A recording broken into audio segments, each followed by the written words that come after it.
Yo, it's ODB from OLP. On this episode of the podcast, audio and the video side, I will be covering the top 10 things, in my opinion, that I picked up and acquired in 2025. I think something, at least in this list, will interest everyone. So without further delay, let's jump right in. Now, I do want to give a huge shout out to Scraping the Coast, our title sponsor. That's SCRAPIN, thecoast.com. Keep in mind, their event is the 26th to the 28th, if I recall correctly, of 2026 in Biloxi. Come on out, join OLP and so many other vendors, so many other enthusiasts at Scraping the Coast. 20 plus year event, by the way, in the Mini Truck Hall of Fame. Lifted, lowered, hot rods, rat rods, you name it, it's there. Scraping with an IN, thecoast.com. All right. So I recently came across the channel that the guy is doing some cool stuff. He's really into Nintendo stuff and he collects everything Nintendo. And it was pretty neat. He did a recap kind of later, I think it was mid to late December, of the different pickups, like items that he had acquired in the year 2025. And I thought to myself, hey, that gave me a fantastic idea. I think back to the stuff I collect.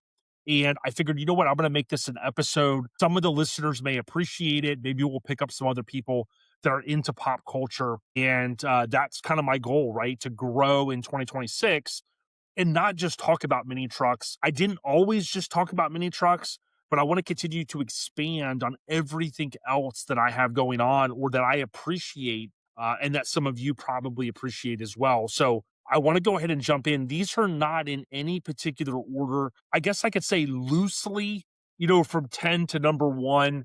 But at the end of the day, don't quote me on, hey, why was that 9 and this not 7, that type of thing, because it's really kind of very, very loose. But I want to start with number 10. And number 10 was something that I recently, or I picked up in the year 2025, towards the latter part of the year. My friend Tony had a place that he was picking, if you will, and he constantly comes across places like this. I did 1 or 2 part video on being able to go to this facility that just was mind blowing, the amount of stuff that this guy collected. Primarily cars, literature, anything to deal with automotive, big rig trucks. He even had a public truck that he collected. I mean, this guy had to have been a multi-millionaire. He had vehicles that he drove for 20 miles and just literally parked and hadn't seen the light of day in 50 years, which was kind of insane.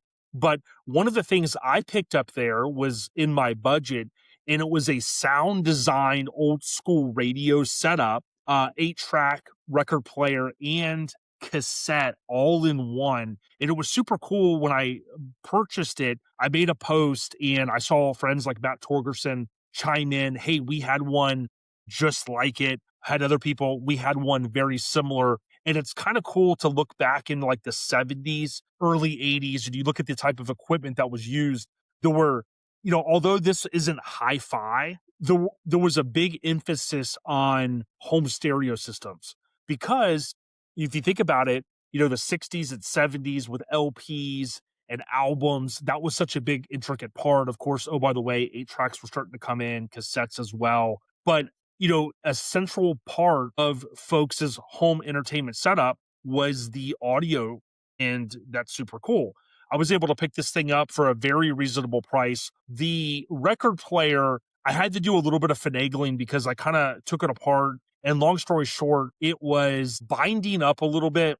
Although I did get it working, I don't plan to necessarily listen to records on this record player. I have a nicer record player that I'll use. However, it is cool that everything works, including the 8-track and the cassette. So although it doesn't have compact disc, it does sound great. And I tell you what, I've just been putting the regular radio on some days when I'm hanging in the shop. And it's kind of nostalgic. Living in the Tampa Bay area my entire life, 98 Rock has been a staple.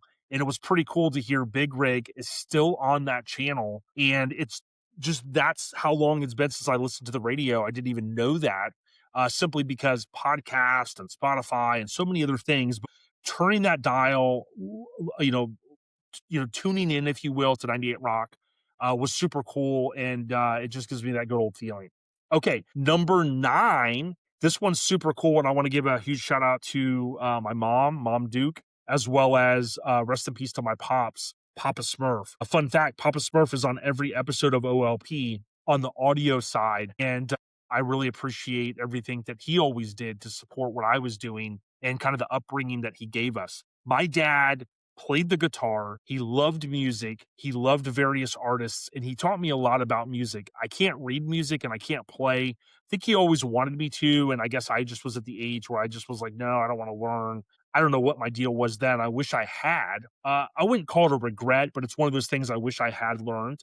But my dad could always explain a song. He could say, hey, do you know what they're talking about here? No, Dad. What are they talking about? Let me explain it. And that's the difference, I think, in the music from the 60s and really 50s, 60s, 70s, even the 80s. You could argue now that, with music the way it is, is there really a meaning to it? I'm sure that there is for those songwriters. But one of the things that I acquired was some of the albums that my dad had. Any of the albums that my dad had really is a better way to put it, because my dad wasn't a huge collector of music. He had the stuff that he liked, but he also, I remember years ago, maybe the late 90s, early 2000s, he had went to a garage sale, and a lady had put out her husband's albums, and the guy was like, wait, hold on, let me look through those. And he picked a few out, and he just said, yeah, let the rest go. And he may have paid like $1 for them or $2 a piece, and he bought a whole crate of them. Probably said, hey, what's the price for the whole crate? And she said $20, and he took it. It always was super cool to me that physical media, whether it be a cassette, a CD, or I did collect records as well for a while,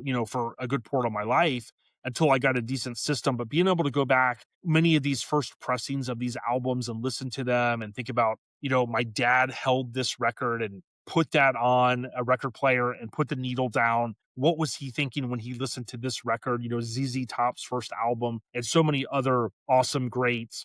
Some that he owned probably since he was, a young adult, and others that he maybe just acquired over the course of time, if you will, from a garage sale.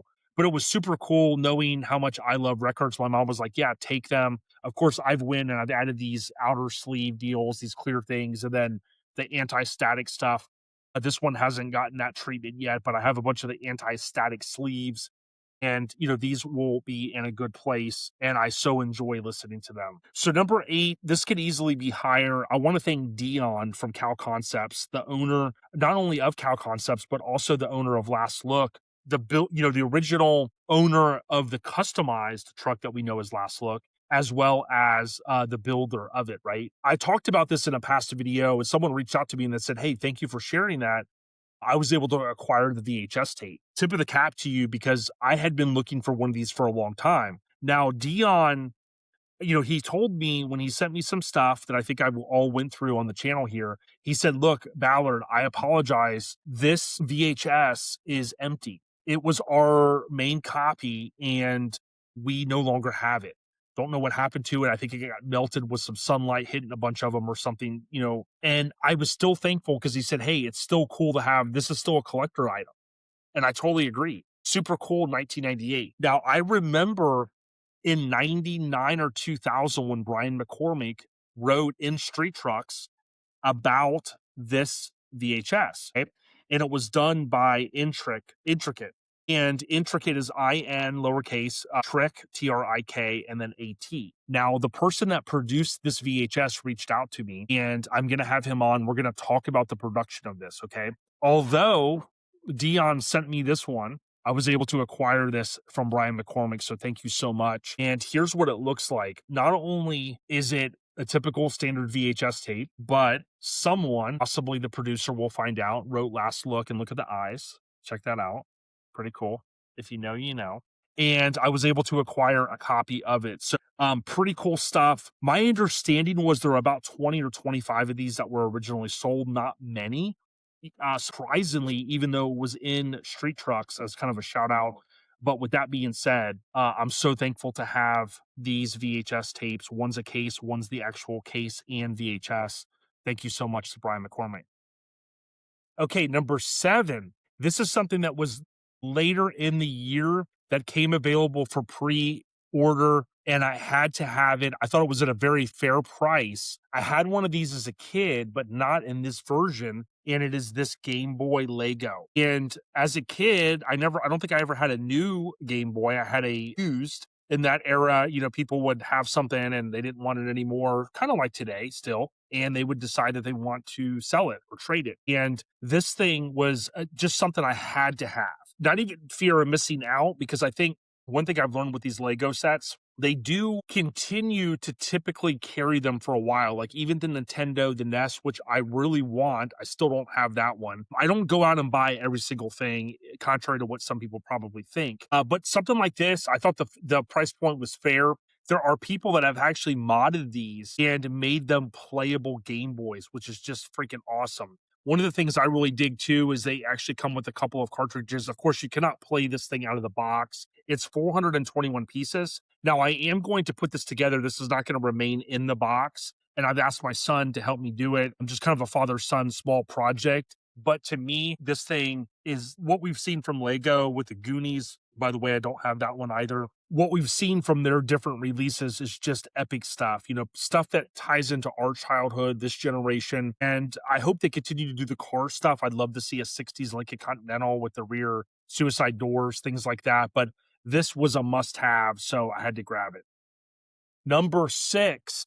Now, I'm not going to bore you with too much information on this because I recently did an unboxing video, but I want to give a huge shout out to Madrid. I purchased from them the 2025 drops, and 2025 was a big year for Back to the Future, aka BTTF, because it was the 40th anniversary of the film that, of course, was released July of 85. The timeline of the film takes place in October of 85. So what they did was they coincided the launch with October 21st, right there. So that was super cool. They've linked up with Eric from Back to the Future IG, just how it sounds. We've had him on, great guy. They've done just different things. They've went to Madrid's headquarters there, Bones Brigade audio show. They've had Jerry Madrid on. They also had their marketing guy on. Very interesting episodes talking about the collab between Madrid and Valterra.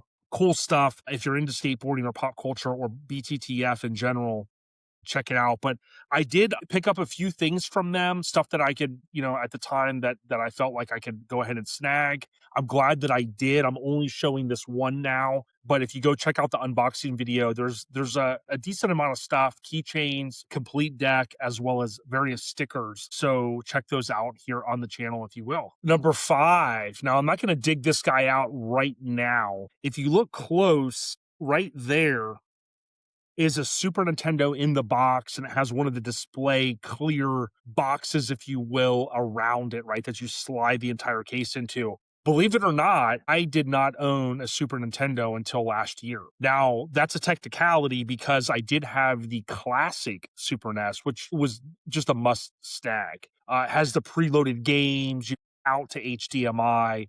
Just makes the game experience for kind of retro games, if you will, the games that so many of us played growing up, makes it easy to consume those. Very similar to how the Nintendo Switch and the Switch 2, if you're a Nintendo Online member, you have access to those older systems, which I think is just amazing. They've made so much money off all that stuff. And oh, by the way, they're still making money because you got to be subscribed to the Nintendo kind of membership to have access to that. Switch 2 adds in even more games, but as a young child, I spent many a days at my friend John's playing Super Nintendo among other systems. I love the guys over at Pixel Game Squad. They're awesome channel, the stuff that they're always doing. And I thought to myself, when they often talk about Super Nintendo being one of the greatest consoles of all time, I certainly have to agree. And I was able to pick one up here. And I love this thing. I've added a few things such as Mario Paint and the mouse pad and, little things like that. And I'm kind of working on something that I'll eventually reveal in the future, but kind of want to do kind of a retro room, if you will, very similar to where I'm at right now in the man cave, the ODB studio, as I call it. But I'm so thankful to have picked that up. You can find these for a very reasonable price. There's different channels on YouTube that go and clean them up, take them apart, get the plastics looking brand new, really refurbish them. I mean, some of them that look like literally they should be thrown away, these people bring them back to life. So, whether you're after that aspect of it with the aesthetics and cleaning one up, or you just want a good used system, they're certainly out there. And I tell you what, I've had so much fun playing Super Mario World and just reliving some of the memories of middle school, if you will, for me. And it's just been awesome. So I'm super happy to have picked that up and added it to my collection. All right, number 4, I got to thank the mini trucker Matt Tracy up in Ohio for helping me out with this item. This is something I came across and I had a unique opportunity to pick up, in my opinion, a bicycle that was very fair priced. Now, I got to first say, Rad, the movie collection Facebook group, Sean at Rad BMX Builds, and probably David at the 80s Garage made me do it. Seeing their collection and seeing, when Sean was up in the Northeast this past summer, doing some scouting for his new home that he was looking to purchase with his wife, he picked up a Christian Hollings and a Bart Taylor Mongoose. And of course, just with a little bit of magic, cleaning those things up, they looked brand new. And I told Sean that, his channel continues to inspire. He's no stranger to the podcast. We've had him on many times. David with the 80s Garage on Instagram, and, just a huge Rad fan, probably one of the biggest, baddest collections out there. What I was able to acquire back in April was this 85 Mongoose California. Now, this bike is basically the closest I've ever owned to like a 100% survivor. It literally looks like it was ridden and it was put down in the garage and it was left there for 40, dare I say 40 years. I mean, it still had the kickstand on it. I mean, crazy, right? The chain guard was long gone, but I do have some big plans for this bike to kind of still keep it a survivor. I had acquired over the course of time a bike that I call my Christian Hollings bike. So it's kind of the red and chrome, if you will, that Lori Laughlin's character rode in the 86 Colt Classic. I had the Crew Jones bike that goes all the way back to my youth. And of course, that is a tribute bike to the film. It's not 100% screen accurate. And then, oh, by the way, I decided after seeing the aforementioned individuals in Facebook group that I had to have the Bart Taylor bike. I'd seen some really, really, really, really, really nice screen accurate bikes come up for sale. And often some of those bikes are fairly priced, but I mean, it's not cheap, right? And we all know that acquiring the parts, especially if you got all NOS stuff or all original non-repop, this and that, gets very, very expensive. I opted to go kind of the opposite. And I said, you know what? I'm going to get a survivor bike. I'm going to get something that I can kind of hang up on my display for now and enjoy. I enjoy looking at it. I did put air in the tires. The one airs up, the other doesn't, but it's that authentic. Like, I think if it was a 55 Porsche or, Porsche Boxster, whatever people go after those days, those collectors, if you will, they would have just taken it to the auction just the way it was and sold it just as is, kind of as a barn find, if you will. Matt Tracy was one of the first guys. A couple people chimed in, including our friend Johnny Garage Johnson. But Matt said, yo, my parents live in that city and I'll be glad to pick it up. And then, oh, by the way, I'll be glad to bring it to Mini Nats. So if you came by the booth there, you may have seen it. But again, this thing is survivor condition. I do have some plans for it to add a few things. So look for that in the future here on the channel. But I'm so happy to add this Mongoose, what I refer to my Bart Taylor bike, to the collection. Number 3 takes me back to 9 Deuce, aka 92. And this item was one that kind of I had on my bucket list in the back of my head and in my Discogs, as far as, a want item, but I really never thought that I would end up getting it. And to me, it's even more rare than the original full album that I'm going to talk about here in a second. And this is a record that I've always wanted to add to the collection, but I haven't been able to do it until 2025. And that is Nothing But a G Thing. Now, I know what you're thinking. Nothing But a G Thing, the US version has pretty much the white label. Okay. This version I have always wanted. It's an overseas pressing, and you get the Chronic leaf on it, which is super cool. Now, there's this version and there's a 7-inch version. Both of these typically go for a lot of money. The 7-inch version is cool. Of course, if you're into records, kind of the 7 inches, you have to have the adapter to listen to those. This thing is actually the 12-inch, which is super cool. You also have the Chronic leaf there on it. The other reason why I love this, and it's one of those rare items, there's a few different pressings out there, including that 7-inch, but this one on the back has the famed Daniel Jordan photo. Now, this photo appears on the inner sleeve on the CD, as well as there's an inner sleeve, like a poster, if you will, for the album. So you're probably very familiar with this, but it's very rare that this is on the outside of a particular pressing or the artwork, in this case, the sleeve.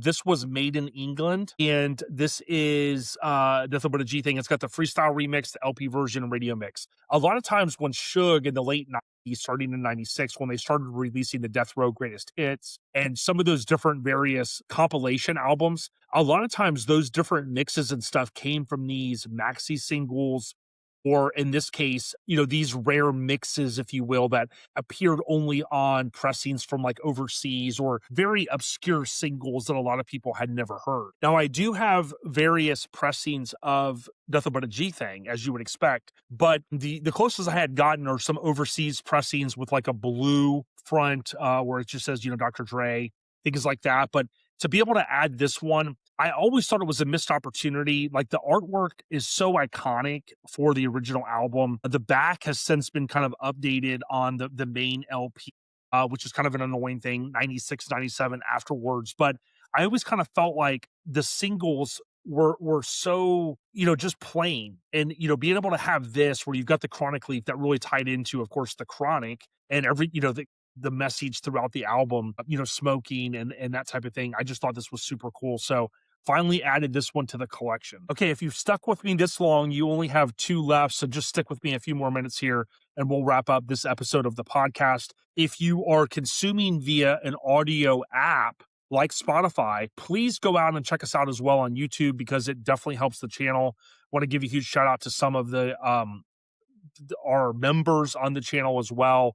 You guys know who you are. You get early access to the episodes and various videos. Thank you so much. I want to continue to add into that package in 2026 and beyond. So number 2, this is an item that ties into a buddy that I mentioned earlier and his family. I really consider them family. His parents are like second parents to me, and they know I love vintage stuff, whether it's 80s, 90s, records, cassettes, LPs, you name it. I love it. And this is something that they sold to me or gave to me in 2025.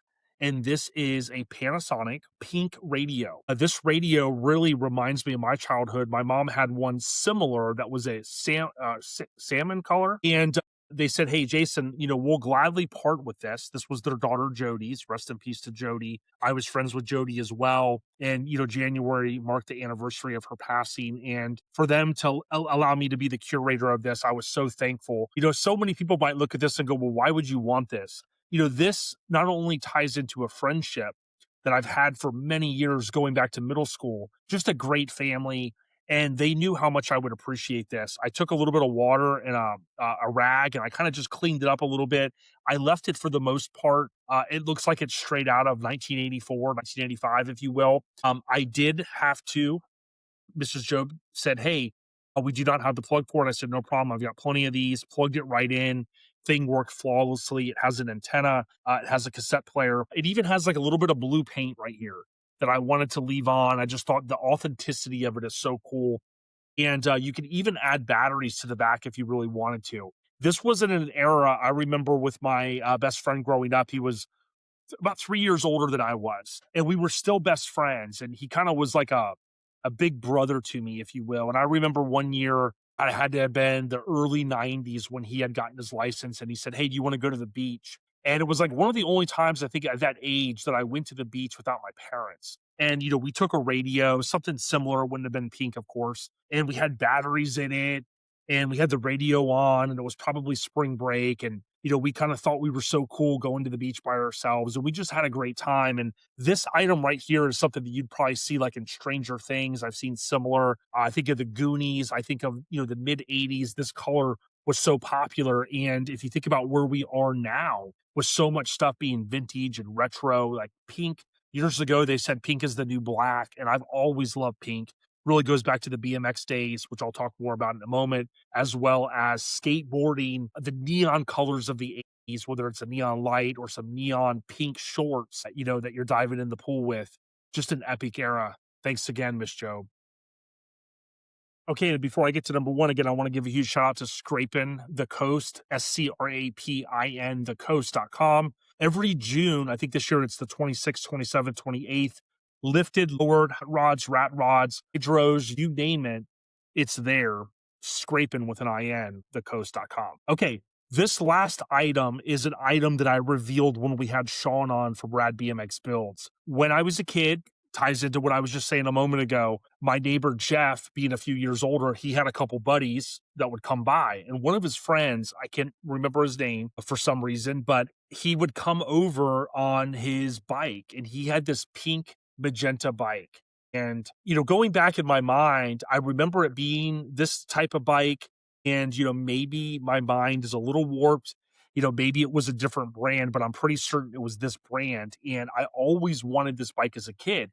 Now, if you think back to the 19s and you think back to what bikes cost then brand new, $200 or $300 doesn't sound like a lot of money. You're like, hey, it's 2026. Like, that's not a lot, right?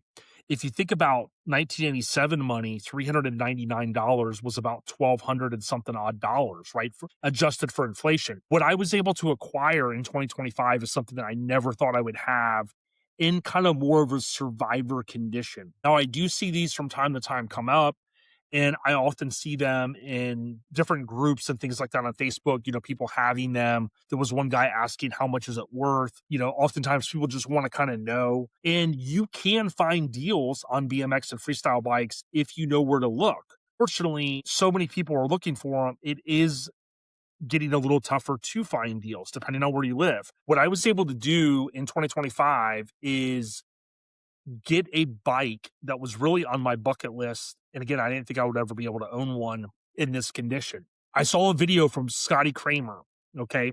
And Scotty was in a horrific accident many years ago. He has a wonderful YouTube channel. I know my buddy Matt Torgerson loves watching that channel as well. And he's got some sponsors that even stuck with him. What he announced in 2025 with his family towards the latter part of the year is that they were essentially closing down the bike store retail space of their place up in New Jersey. And what that meant, my understanding is I think they're going to keep the other side of it, which is like where the riders can go out there and the course and the ramps and stuff, I believe. But they had this just humongous space. And, I can't tell you what bike sales are in 2025 and beyond. Are people buying them just online and with free shipping? I don't know that aspect of it. But for whatever reason, they had decided to kind of collapse the retail space, liquidate what they had, and either vacate the building or at least that space or repurpose it.